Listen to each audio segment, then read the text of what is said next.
Hey everybody, and welcome back to the Get Together podcast. I am Alyssa. I'm Stacy. And we're here. We're back in the Playhouse today. We don't have a guest. It's just us today. And we're going to kind of be talking about how to navigate disagreements within relationships, whether that be friendships or, I was going to say husbandships. What is that called? Marriage? Oh my gosh. I believe that's the word. In your husbandship, do you have disagreements? Do you have discord? Oh my gosh. Husbandship. Anyways, I'm hyped up on coffee, but I'm also it's like a hype and a crash. Like it's happening simultaneously. Is that what happened? Because I had a Celsius and then you fed me this amazing coffee, and I feel like now my words are fumbling over each other. I fed it to you. Drink this. You poured it into my gullet.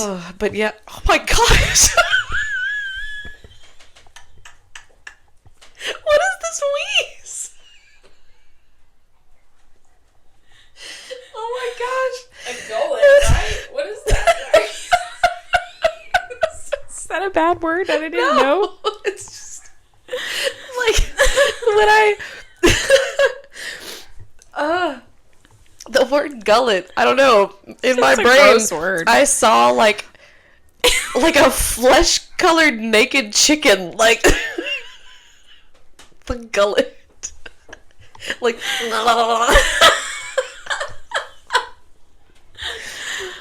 oh, whew. We're off to a great start today. We are. Well, let's start with this. Have you ever had a disagreement? I have.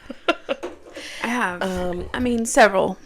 I feel like, I don't want to say that I never have discord with people, but I feel like I'm a little more chill with a lot of my relationships, and I would much rather communicate.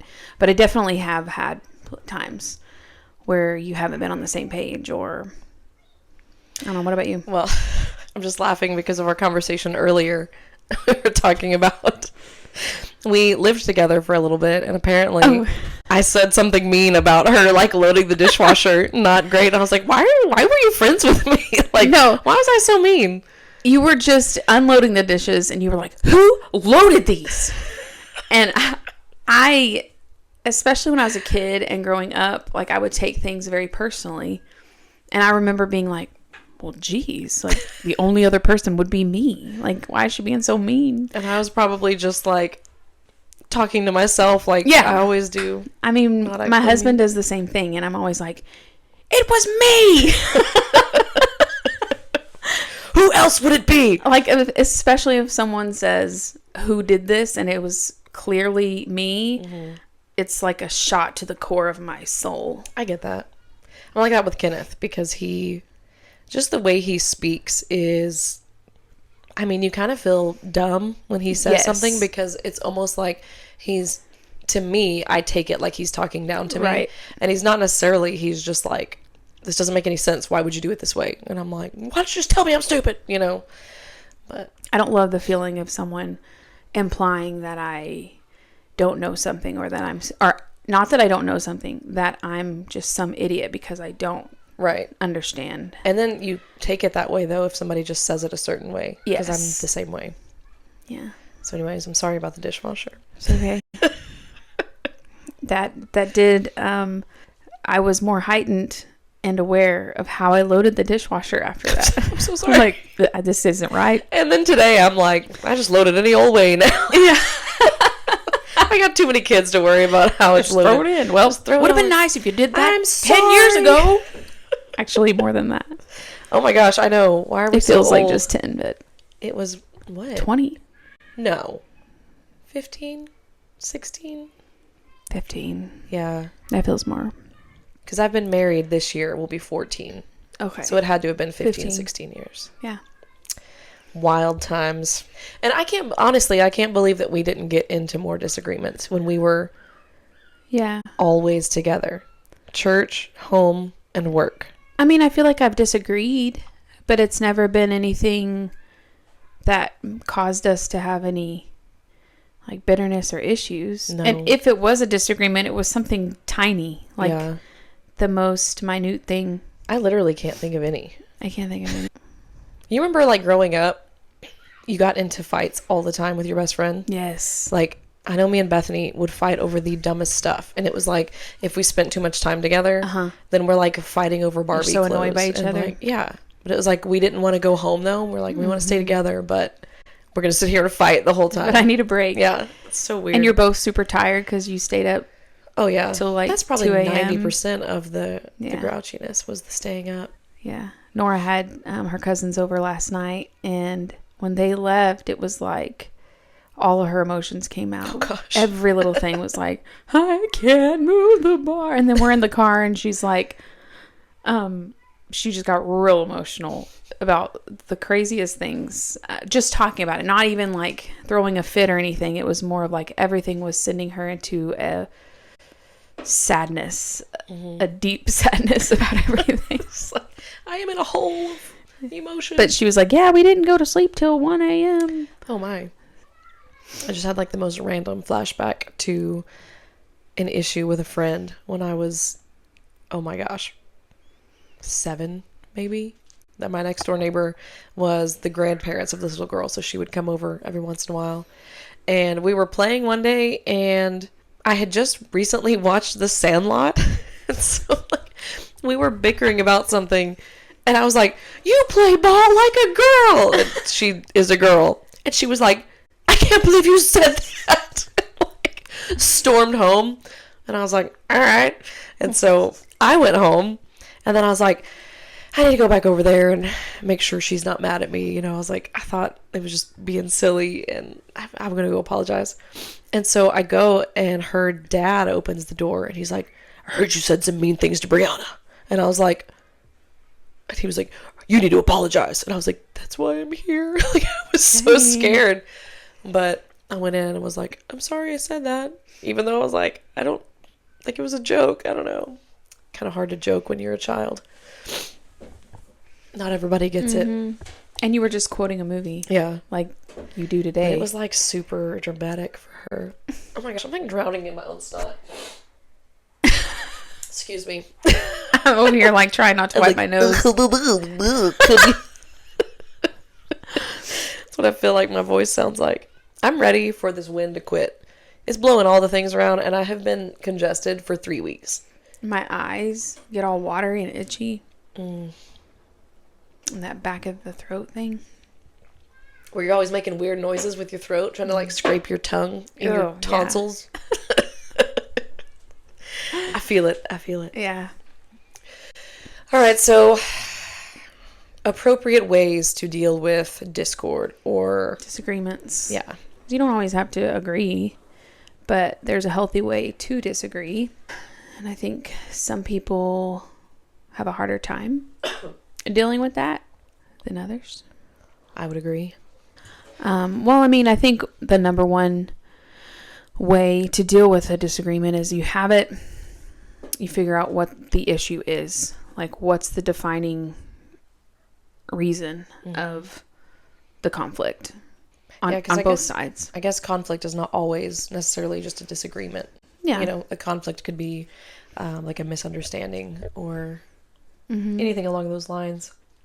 I have a kind of a story about that. I had a friend who I apparently hurt her unknowingly. I had no idea about some certain things that had gone on. She had told me about them, but it had been like years before.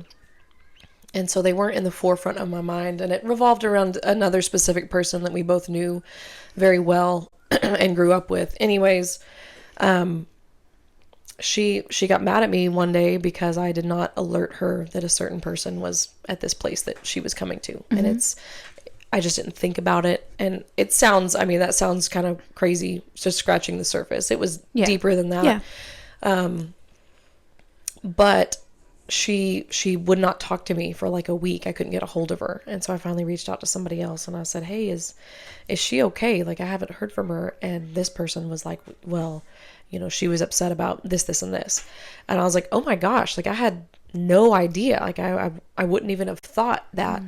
And so I tried to reach out to her, and she didn't answer my calls at first. And then I finally got a hold of her, and I was like, dude, I love you. Like I would never put you in a situation knowingly that made you uncomfortable, and I'm sorry.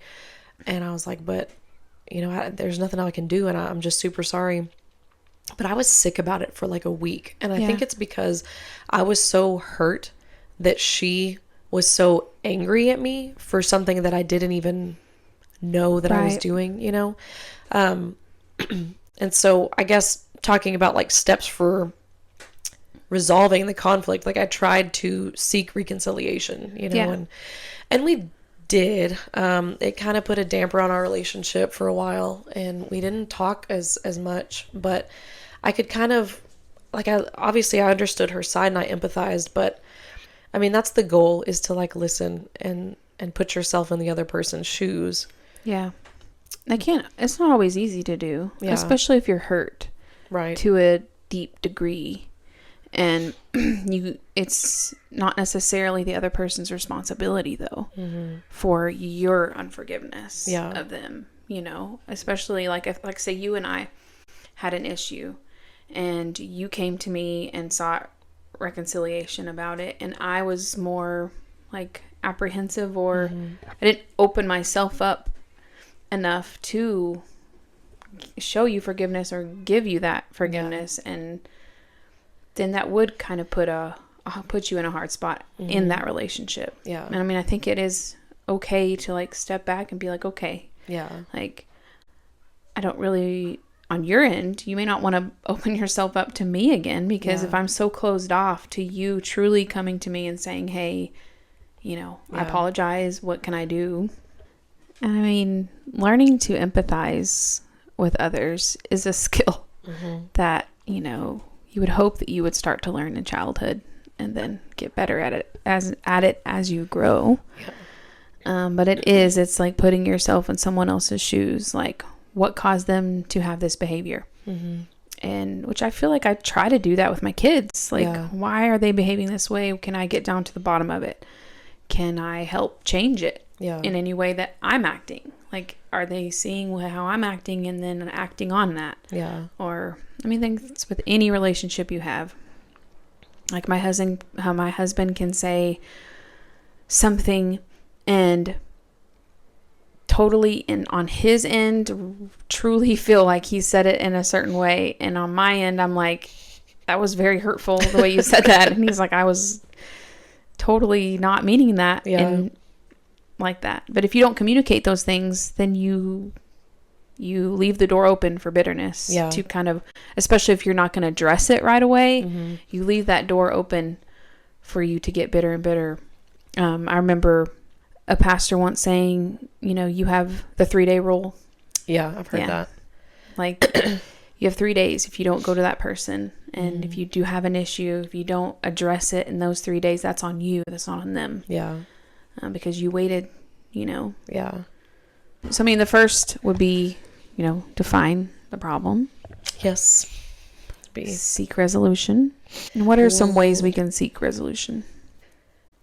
I mean, thinking relationally, like marriage, Kenneth is really good about, like, what can I do better? Like, if I have brought something to him, he's like, okay, well, how do you want me to fix it?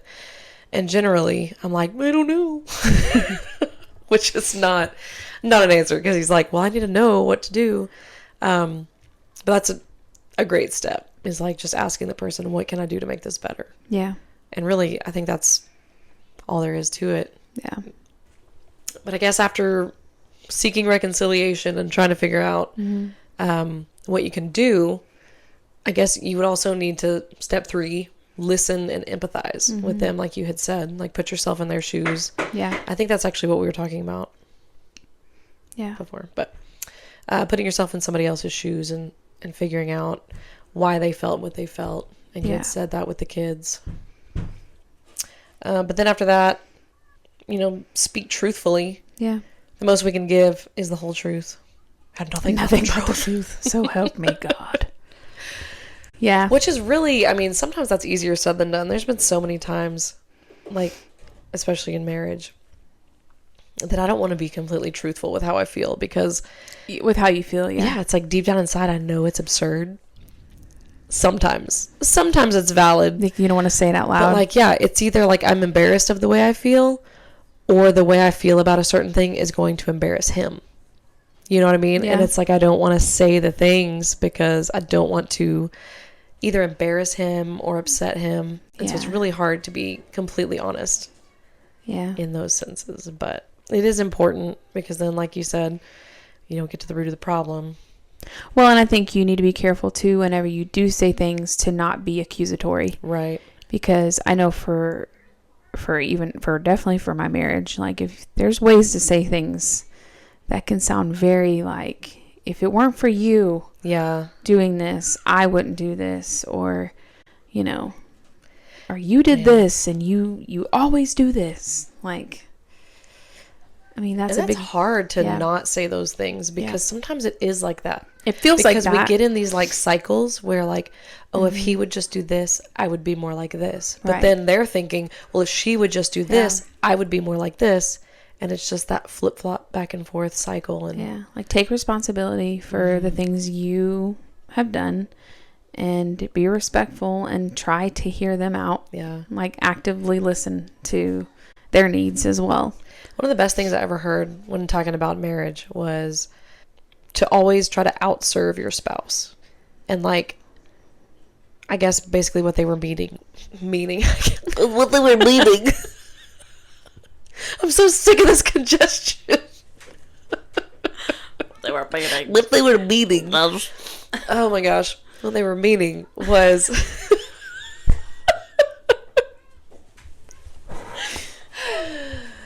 outserve, as in like, when I wake up in the morning, just think, no matter what Kenneth has done or not done, I need to look for the best ways that I can serve him in a loving way, and vice versa. Like, no matter what I've done or said, he needs to wake up and think, well, how can I serve my wife today? Yeah. And it's like a foreign concept for us, really, because our culture is so saturated with taking care of number one. Like, you take care of yourself instead of somebody else. And, you know, the Bible calls us to be selfless and to like care about those around us, which is, Right. I mean, just culturally backwards.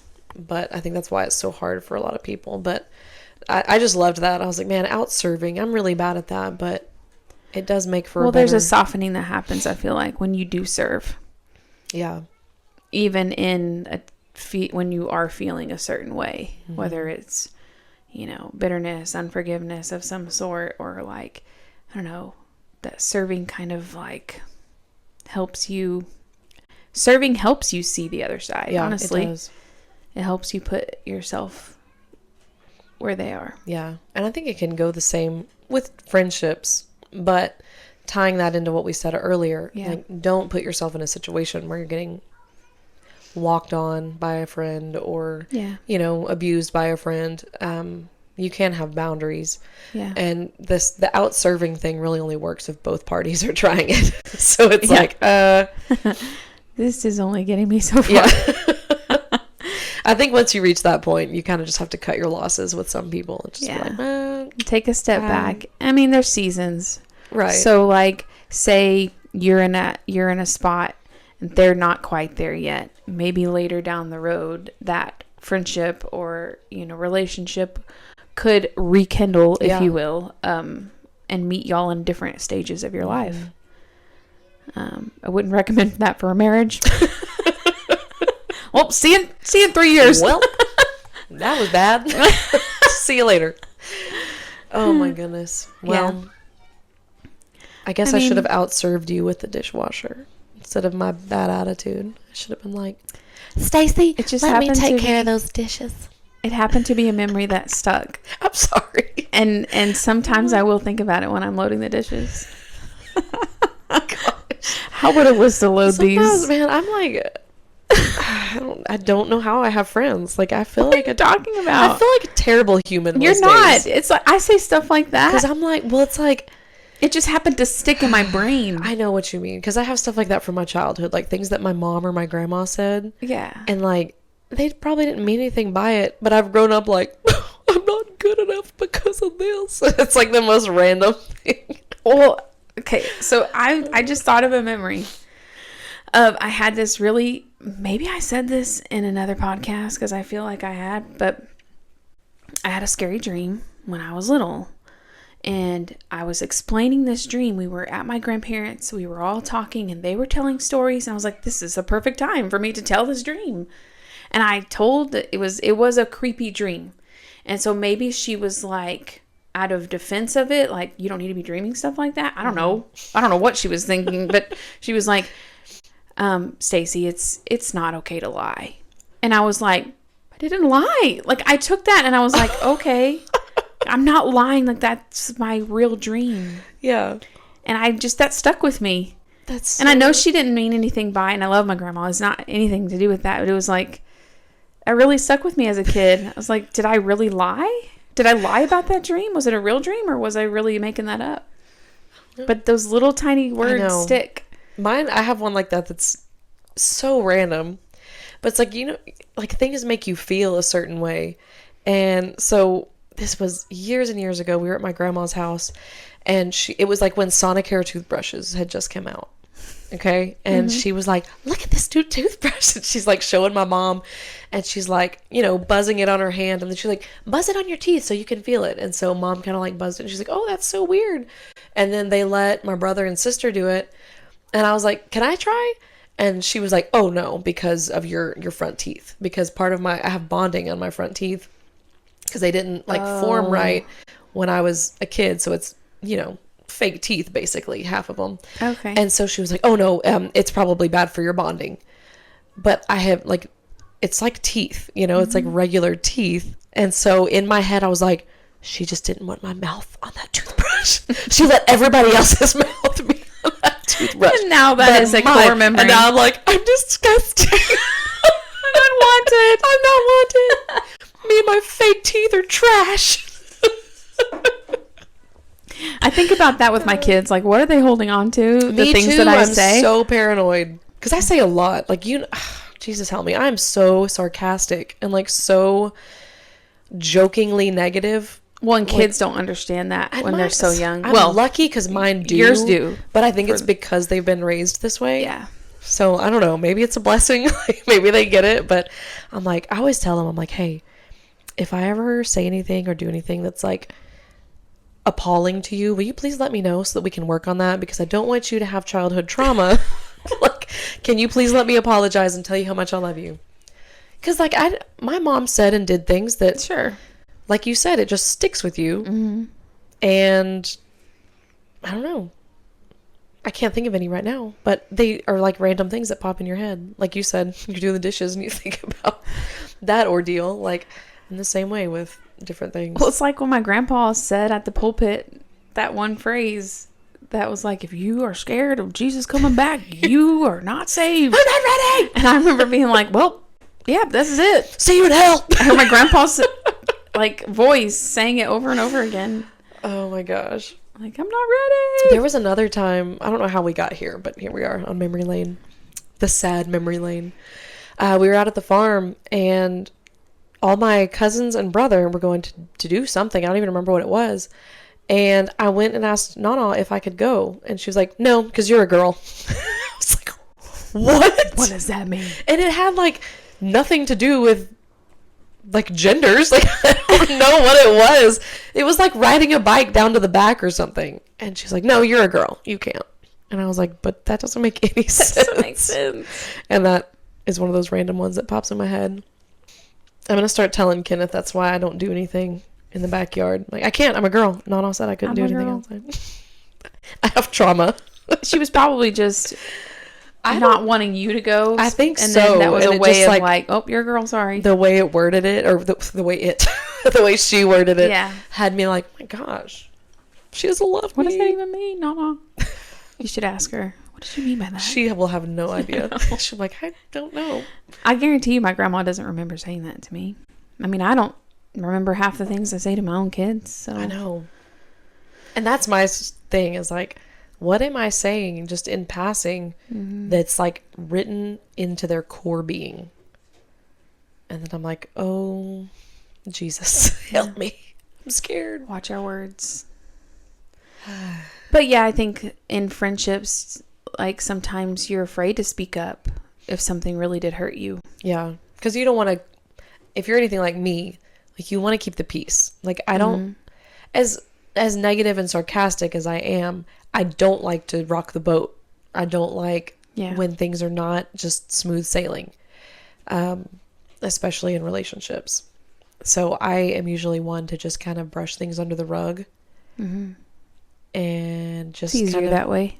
I just try to like deal with things on my own. Yeah. Unless it gets so bad to a point that I'm like, I cannot. You have to speak up. Yeah. Sorry. I keep hearing the boo boo boo. It's coming back. I keep hearing like the click of the camera. Thinking, the camera's off. It's a phantom camera. Make sure that's Phantom leg. What does that even mean? What do you mean? What's the phantom leg? Phantom leg is when someone gets their leg chopped off and you still feel your leg. Phantom leg. All these wheezy laughs. I can't help it. I think wheezy laughs just come with age.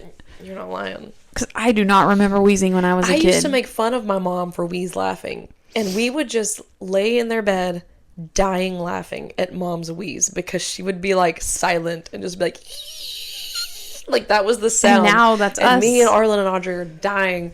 And yeah, now that's me. I can't laugh without wheezing. And I'm like, oh my gosh, I sound like I've been smoking for 16 years. I guess our lungs get older. Maybe. Can you get rid of that? Are we just fat? What? Let's Google that. We need to see what's wrong causes, with our lungs. Look Wheeze that up. laughter. What causes wheezing when laughing? I am going to look that up. Look it up. This podcast has gone off the rails. It's all right. That's okay. It's okay. Did I ever tell you that story of my brother when he was a kid with his best friend? They were at a Brahms for something, like our family was there with other families. And they went into the bathroom and him and his friend were pretending to like break in or like be like, hey, we're cops, you know? And they hopped up on the toilet and was like, freeze! And there was a guy in there on the toilet. And I think you did tell me the story. And he looked up and he was like, they were like, I'm so sorry. He was like, it's okay. Bless him. Just sitting there. Okay. What does it say? Wheezing during laughter, especially, we don't have asthma. It says especially in individuals with asthma is often triggered by the body's response to strong emotions. That ain't us. Vocal cord dysfunction. While less common, wheezing can also be caused by vocal cord dysfunction, where the vocal cords close abnormally, restricting airflow. Okay, well, I think this is just a laughter. Respiratory, I don't have asthma. No, I think we're fine. During laughter, the airway muscles can tighten, narrowing the airways and making it harder for air to flow through, which can lead to wheeze. The way that was described, I could hear myself wheezing in my... I think we're fine. We're probably fine. I don't feel my airway restricted in any way. Well, and then I think, though, am I not going to be able to sing for very much longer because I wheeze when I laugh? Now I'm trying actively not to wheeze. Well, I think in closing... As we wrap this up. Thank you for joining us. So what did we discuss today, Alyssa? Well, we were supposed to be discussing solving conflict in relationships, which we did a little bit. There are, specific steps you can take, which I think should come fairly naturally if you're any kind of mature human being. But recognize the problem. Yes. Communicate.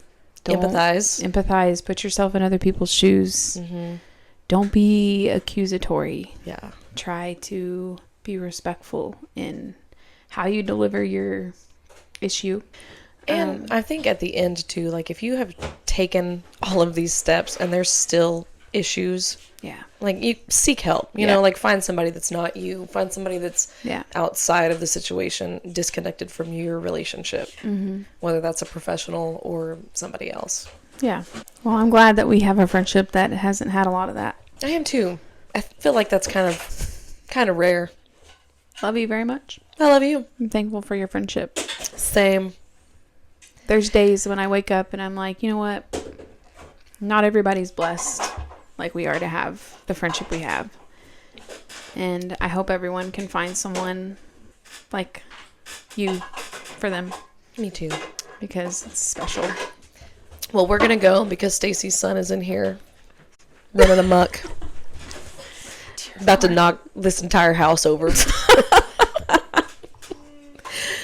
Do you have anything else to add? I don't. Well, thank you for joining us for our midday random podcast day. Yes. We do have a podcast coming up with a close friend of ours. Mm-hmm. That'll be fun to get to talk with her. Last week we were actually guests on the podcast with Courtney, and that was a lot of fun. So we're going to have to get together with her again. Mm-hmm. She's super structured. She had like this whole have a lot to outline, learn. and I was like, oh my goodness, she's so professional, and her background was so nice. But we are so glad for our listeners that we do have. Yes. And please like and share us around if you would like to. We would love to get the word out for anybody else who, you know, wants to get together weekly, bi-weekly sometimes, you know, just depending on whether life gets in the way or not, which has happened often. But like and share our socials, you know, get the word out there, like I said. But that's all I got. Is that all you got? That's all I got. All right. Well, thank you again, and we will see you guys at the next get-together. Bye.